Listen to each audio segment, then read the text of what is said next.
எண்ணிக்கை சொல்லக்கூடியதான பாபம் அன்னைக்கே போயிடும். மறுநாளைக்கு திரும்பி காலையில எழுந்திருந்தோம்னா சங்கல்பம் சொல்லுவோம், அப்ப பாபம்லாம் போயிடும். திருப்பி மறுநாளைக்கு சங்கல்பம் சொல்லுவோம், அந்த யோக கரணங்கள் சொல்லும் போது பாபங்கள் எல்லாம் போகும். இப்படி பஞ்சாங்கத்தை நித்தியமே ஒருத்தர் நம்ம சொல்லிட்டே இருக்கணும். காலம் ரொம்ப முக்கியம்.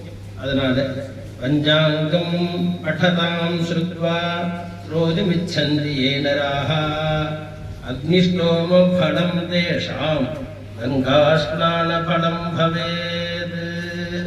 இந்த பஞ்சாங்கத்தை நிச்சயமே நம்ம இது போல சொன்னாலோ கேட்டாலோ, நீங்க தான் சொல்லணுங்கிறது இல்லை. நீங்க ஒரு நதியில ஸ்நானம் பண்ணிட்டே இருக்க, நாங்க போய் வேகமா நம்மளுடைய பாபக்ஷயமான சங்கல்பம் சொல்லி ஸ்நானம் பண்ணும்போது திதி வார நட்சத்திர யோகங்கள்லாம் நான் சொல்லும்போது பக்கத்துல எடுத்து நீங்க கேட்டா கூட போதும்.